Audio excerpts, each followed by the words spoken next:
व्याकुलता क्या है और क्यों होती है? मनुष्य का स्वभाव है परिवर्तनशील होना। जीवन में जब बातें हमारी इच्छा के अनुसार नहीं होती तो मन व्याकुल हो उठता है। श्री कृष्ण कहते हैं, अशांतस्य कुतः सुखम, गीता 2.66। जिसका मन अशांत है उसे सुख कहाँ मिल सकता है। आत्म शांति प्राप्त करना ही सबसे पहला लक्ष्य होना चाहिए। अर्जुन की व्याकुलता हम सबकी व्याकुलता। कुरुक्षेत्र में अर्जुन भी भ्रमित और दुखी था। उसे लगा कि जीवन का अर्थ खो गया है, वह कुछ भी नहीं कर पा रहा। उसी समय भगवान श्री कृष्ण ने उसे गीता का उपदेश दिया। यह संवाद केवल अर्जुन का नहीं, हम सबके मन का संवाद है। क्लव्यमास्म गमः पार्थ, गीता 2.3। हे पार्थ, निर्बलता को अपने ऊपर हावी मत होने दो। संदेश, व्याकुलता स्वाभाविक है पर उससे निकलना भी संभव है। गीता का उपाय, जब मन व्याकुल हो, 1. कर्मयोग, कर्तव्य करो, फल की चिंता मत करो। कर्मण्येवाधिकारस्ते मा फलेषु कदाचन। जो व्यक्ति परिणाम छोड़कर अपने कर्म में लग जाता है उसका मन हल्का हो जाता है। 2. भक्ति योग, ईश्वर में समर्पण। मनमना भव मद्भक्तो। अपने मन को ईश्वर में लगाओ, इससे मन की अशांति मिटती है। 3. ज्ञान योग, आत्मा और शरीर का अंतर जानो। न जायते म्रियते वा कदाचित। आत्मा न जन्म लेती है न मरती है, यह समझने से भय समाप्त होता है। पृष्ठ 4, गीता से मिलने वाली मानसिक शक्ति। गीता हमें सिखाती है कि स्थिति नहीं, दृष्टि बदलो। जब हम हर परिस्थिति को सीखने और ईश्वर की योजना का हिस्सा मानते हैं तो मन स्थिर रहता है। गीता सुनने या पढ़ने से मन में प्रेरणा, श्रद्धा और शांति का संचार होता है। यत्र योगेश्वरः कृष्णो यत्र पार्थो धनुर्धरः। जहाँ कृष्ण है और जहाँ श्रद्धा है वहाँ विजय और शांति निश्चित है। निष्कर्ष, गीता व्याकुलता का समाधान। व्याकुलता मनुष्य का स्वाभाविक भाव है पर गीता उसे शांत करने का मार्ग दिखाती है। प्रतिदिन गीता का एक श्लोक पढ़ना या सुनना मन को स्थिर करता है। अपने कर्म में आनंद लो और विश्वास रखो कि जो होता है वही शुभ के लिए होता है। गीता केवल ग्रंथ नहीं, यह मन की दवा है। जब मन व्याकुल हो तो गीता का स्मरण करो।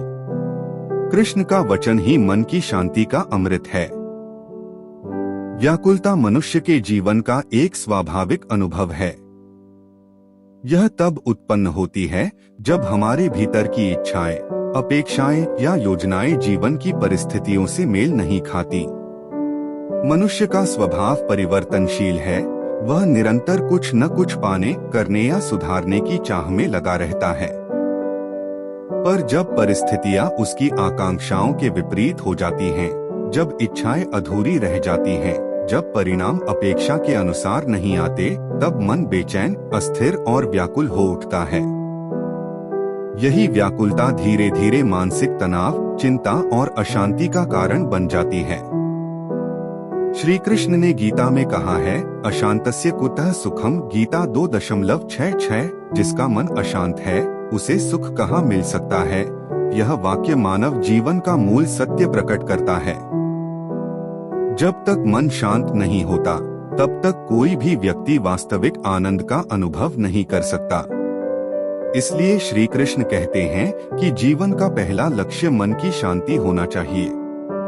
मन को स्थिर करना, उसे नियंत्रण में लाना और परिस्थितियों में संतुलन बनाए रखना ही जीवन की सच्ची साधना है। कुरुक्षेत्र के युद्ध क्षेत्र में खड़ा अर्जुन भी व्याकुल था।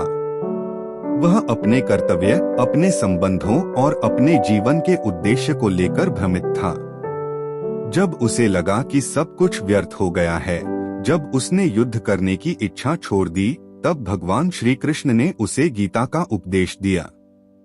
यह उपदेश केवल अर्जुन के लिए नहीं था, बल्कि हर उस मनुष्य के लिए है जो जीवन में भ्रम, दुख या व्याकुलता से जूझ रहा है।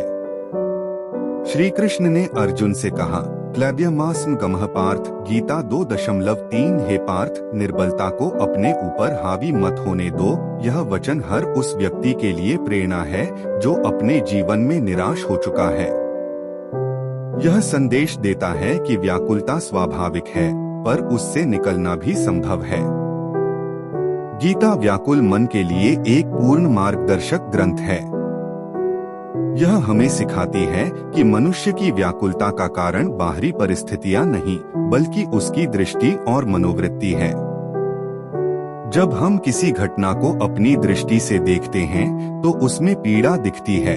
जब हम वही घटना ईश्वर की दृष्टि से देखते हैं, तो उसमें उद्देश्य और सीख दिखाई देती है। गीता का सार यही है, स्थिति नहीं, दृष्टि बदलो। श्री कृष्ण ने गीता में मन को स्थिर करने के 3 प्रमुख मार्ग बताए हैं। कर्मयोग ने गीता में मन को स्थिर करने के 3 प्रमुख मार्ग बताए हैं, कर्मयोग, भक्ति योग और ज्ञान योग। कर्मयोग हमें सिखाता है कि मनुष्य को अपने कर्म में लग जाना चाहिए, बिना फल की चिंता किए। श्री कृष्ण कहते हैं, कर्मण्येवाधिकारस्ते मा फलेषु कदाचन, तेरा अधिकार केवल कर्म करने में है, फल में कभी नहीं। जब हम केवल परिणाम पर केंद्रित रहते हैं, तो मन में तनाव और व्याकुलता बढ़ती है, क्योंकि परिणाम हमारे नियंत्रण में नहीं होता। लेकिन जब हम केवल अपने कर्तव्य को समर्पण भाव से करते हैं, तो मन हल्का हो जाता है और कार्य आनंद का साधन बन जाता है। यह दृष्टि कर्मयोग की आत्मा है, कार्य में ही पूजा का भाव लाना। भक्ति योग मन को समर्पण सिखाता है। श्री कृष्ण कहते हैं, मनमना भव मद्भक्तो, अपने मन को मुझ में लगाओ, मेरे भक्त बनो। जब मनुष्य ईश्वर में विश्वास करता है, तो उसकी व्याकुलता धीरे धीरे मिटने लगती है। समर्पण का अर्थ है यह मान लेना कि जीवन में जो कुछ भी होता है, वह किसी गहरी योजना के अनुसार होता है। जब हम स्वयं को ईश्वर की इच्छा के साथ जोड़ लेते हैं, तो हमारे भीतर का भय और अस्थिरता समाप्त हो जाती है। तब मन में यह भाव आता है, जो हुआ वही शुभ हुआ, जो हो रहा है वह भी शुभ है, और जो होगा वह भी शुभ ही होगा। ज्ञान योग हमें आत्मा और शरीर का अंतर समझाता है। श्री कृष्ण कहते हैं, न जायते म्रियते वा कदाचित, आत्मा न जन्म लेती है न मरती है। जब मनुष्य यह जान लेता है कि वह केवल शरीर नहीं, बल्कि एक शाश्वत आत्मा है, तब उसके जीवन से भय समाप्त हो जाता है। व्याकुलता का सबसे बड़ा कारण है भय। भय किसी चीज के खो जाने का, असफल होने का, अपमानित होने का या मृत्यु का। पर जब यह समझ पक्की हो जाती है कि आत्मा अविनाशी है, तब कोई भी परिस्थिति मन को विचलित नहीं कर सकती। गीता का यह ज्ञान केवल दर्शन नहीं है, बल्कि जीवन जीने की कला है। यह सिखाती है कि जब मन में उथल पुथल हो, जब भीतर बेचैनी हो, तब बाहर भागने या परिस्थितियां बदलने की नहीं, बल्कि भीतर झांकने की आवश्यकता होती है। जब हम अपने भीतर के कृष्ण को सुनने लगते हैं, तो उत्तर स्वयं मिलने लगते हैं। अर्जुन की तरह हर मनुष्य के भीतर भी एक कृष्ण वास करता है, जो सही समय पर दिशा देता है। बस हमें सुनने की तैयारी रखनी होती है। गीता कहती है कि मनुष्य को परिस्थिति। गीता केवल एक ग्रंथ नहीं, यह मनुष्य के जीवन का मार्गदर्शक है, आत्मा की औषधि है। जब मन भ्रमित होता है, जब जीवन में अंधकार छा जाता है, जब दिशा दिखाई नहीं देती, तब श्री कृष्ण के वचन दीपक की तरह मार्ग को प्रकाशित करते हैं।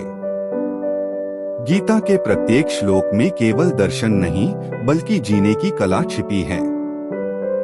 यह हमें सिखाती है कि जीवन का संघर्ष कोई बोझ नहीं, बल्कि आत्मविकास का अवसर है। मनुष्य का मन बहुत चंचल है, कभी आशा में दौड़ता है, कभी भय में सिमट जाता है, कभी मोह में उलझता है, तो कभी निराशा में डूब जाता है। ऐसे में गीता हमें सिखाती है कि मन को जीतना ही सच्चा जीवन है। श्री कृष्ण कहते हैं, मन को वश में कर लो, वही तुम्हारा सबसे बड़ा मित्र है, और अगर मन पर नियंत्रण नहीं, तो वही तुम्हारा सबसे बड़ा शत्रु है। यह वचन केवल उपदेश नहीं, बल्कि जीवन का अनुभव है। जब हम बाहरी परिस्थितियों से हारते हैं, तब वास्तव में हम मन से हारते हैं। बाहर जो घटता है वह भीतर की अवस्था का प्रतिबिंब होता है। यदि भीतर स्थिरता है तो कोई भी तूफान हमें डिगा नहीं सकता। यदि भीतर विश्वास है तो असंभव भी संभव बन जाता है। गीता का संदेश है, कर्म करो, फल की चिंता मत करो। यह केवल त्याग का आदेश नहीं, बल्कि गहन मनोवैज्ञानिक सत्य है। जब हम अपने कर्म को परिणाम से जोड़ देते हैं, तो हर असफलता हमें तोड़ देती है और हर सफलता हमें बांध देती है। परिणाम की चिंता मन में भय और अपेक्षा दोनों को जन्म देती है और यही बेचैनी का मूल कारण है। श्री कृष्ण कहते हैं, तुम्हारा अधिकार केवल कर्म पर है, फल पर नहीं। इसका अर्थ यह नहीं कि फल अप्रासंगिक है, बल्कि यह कि फल अपने आप आएगा यदि कर्म सच्चे मन से किया गया है। परिणाम अपने समय पर प्रकट होता है, जैसे बीज अपने समय पर वृक्ष बनता है। हमारा कार्य केवल बीज बोना है, जल देना, देखभाल करना और धैर्य रखना। जब हम इस दृष्टि से जीवन को देखते हैं, तो हर अनुभव अर्थपूर्ण लगता है। दुख भी शिक्षक बन जाता है और सुख भी साधन। गीता हमें सिखाती है कि जीवन का प्रत्येक क्षण एक पाठ है। हर व्यक्ति, हर परिस्थिति हमें कुछ सिखाने आई है। यदि हम उस सीख को देख सकें, तो कोई घटना व्यर्थ नहीं जाती। अक्सर हम पूछते हैं, यह मेरे साथ ही क्यों? और गीता धीरे से कहती है, क्योंकि यही तुम्हें आगे बढ़ाने का माध्यम है। जीवन में क्योंकि यही तुम्हें आगे बढ़ाने का माध्यम है। जीवन में जो कुछ घट रहा है, वह केवल संयोग नहीं, बल्कि योजना है ईश्वर की, जो हमारे विकास के लिए बनी है। श्री कृष्ण कहते हैं, समत्व योग उच्यते, अर्थात समता ही योग है। यह समता केवल व्यवहार में नहीं, बल्कि दृष्टि में है। जब सुख और दुख, लाभ और हानि, जीत और हार सभी को समान भाव से देखना सीख लेते हैं, तब भीतर शांति उतरती है। यही गीता की साधना है, मन को समता की अवस्था में लाना। जीवन के उतार चढ़ाव बाहर के हैं, लेकिन उनका प्रभाव हम पर तभी होता है जब हम भीतर अस्थिर हैं। जिस दिन हम यह समझ लेते हैं कि हर परिवर्तन अस्थायी है, उसी दिन भय मिट जाता है। गीता में कर्म का महत्व सर्वोपरि है। श्री कृष्ण अर्जुन से कहते हैं, कर्म ही तेरे लिए सर्वोत्तम साधन है, क्योंकि निष्क्रियता में भी मन उलझा रहता है। यह बात आज भी उतनी ही सजीव है। जब हम जीवन से भागने लगते हैं, जब हम केवल सोचते हैं पर करते नहीं, तब मन और अधिक भ्रमित होता है। क्रिया ही स्पष्टता लाती है। इसलिए गीता कहती है, करो, बस करते रहो। कर्म जीवन का प्रवाह है। यदि हम प्रवाह में रहें, तो ठहराव और उदासी स्वतः दूर हो जाती है। मनुष्य की सबसे बड़ी भूल यह है कि वह अपने सुख दुख को परिस्थितियों से जोड़ देता है। गीता हमें यह बोध कराती है कि सच्चा सुख भीतर से आता है, किसी वस्तु, व्यक्ति या स्थिति से नहीं। जब मन ईश्वर में स्थिर हो जाता है, तब बाहरी हलचल हमें छू नहीं पाती। श्री कृष्ण का संदेश यही है, अपने कर्म में आनंद लो, अपने मन को ईश्वर में स्थिर रखो और विश्वास रखो कि जो होता है वही सर्वोत्तम होता है। यह वाक्य जीवन का सूत्र है। जब हम यह विश्वास कर लेते हैं कि जीवन में जो भी घट रहा है वह किसी गहरी योजना का हिस्सा है, तब चिंता मिट जाती है। हमें बस अपना कर्म करना है, निष्ठा और प्रेम से। गीता कहती है, न कर्मणाम नारंभान नैष्कर्म्य पुरुषोषुते, अर्थात कर्म से भागकर कोई शांति नहीं पा सकता। शांति तब मिलती है जब कर्म ईश्वरार्पण हो जाता है, जब हम यह अनुभव करते हैं कि मैं नहीं कर रहा, मुझसे करवाया जा रहा है। यह भाव अहंकार को मिटा देता है और आत्मा को मुक्त कर देता है। गीता हमें 3 मार्ग बताती है, कर्म योग, ज्ञान योग और भक्ति योग। कर्म योग हमें सिखाता है कि कार्य ही पूजा है। ज्ञान कुछ एक ही चेतना का विस्तार है। और भक्ति योग हमें सिखाता है कि समर्पण में ही सच्ची स्वतंत्रता है।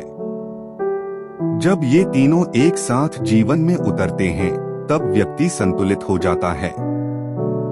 वह न तो केवल कर्म में उलझता है, न केवल ज्ञान में, न केवल भक्ति में, बल्कि इन तीनों का समन्वय उसके जीवन को पूर्ण बनाता है। गीता यह नहीं कहती कि दुख नहीं आएंगे, वह यह कहती है कि दुख में भी अपने केंद्र को मत खोना। जैसे कमल कीचड़ में खिलता है, वैसे ही साधक संसार में रहते हुए भी निर्मल रह सकता है। श्री कृष्ण कहते हैं, योगस्थः कुरु कर्माणि, अर्थात योग में स्थित होकर कर्म करो। जब मन भीतर से जुड़ा रहता है, तब बाहरी परिस्थिति चाहे जैसी हो, व्यक्ति डगमगाता नहीं। यही गीता की साधना है, बाहरी नहीं, भीतरी स्थिरता। मनुष्य की सबसे बड़ी भूल यह है कि वह अपने सुख का आधार भविष्य पर रखता है। जब यह होगा, तब मैं शांत हो जाऊंगा, परंतु गीता कहती है, शांति अभी संभव है, क्योंकि शांति किसी परिस्थिति का परिणाम नहीं, बल्कि दृष्टिकोण का परिणाम है। जब दृष्टि बदल जाती है, तब संसार वैसा ही रहते हुए भी बदल जाता है। यही गीता की चमत्कारिक शक्ति है। वह बाहर कुछ नहीं बदलती, भीतर सब कुछ बदल देती है। जब अर्जुन कुरुक्षेत्र में खड़ा था, तब उसका मन युद्ध से नहीं, स्वयं से भयभीत था। उसे लगा कि अपने ही लोगों से लड़ना पाप है, पर श्री कृष्ण ने कहा, यह तेरा धर्म है। यदि तू इससे भागेगा तो और बड़ा संकट आएगा। गीता हमें यही सिखाती है, जीवन से भागना नहीं, उसका सामना करना ही धर्म है। कर्तव्य से भागना शांति नहीं देता, बल्कि अपराध बोध को जन्म देता है। जो अपने धर्म का पालन करता है, वही सच्चे अर्थों में योगी है। जब मन व्याकुल हो, जब भीतर अशांति हो, तब गीता कहती है, थोड़ा रुक जाओ, स्वयं को देखो। अक्सर हम बाहर समाधान ढूंढते हैं, पर समाधान भीतर है। जब हम अपने भीतर के साक्षी को जागृत करते हैं, तो मन की हलचल शांत हो जाती है।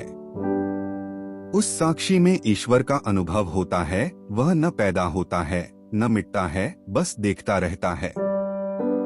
उसी साक्षी भाव में शांति है, आनंद है।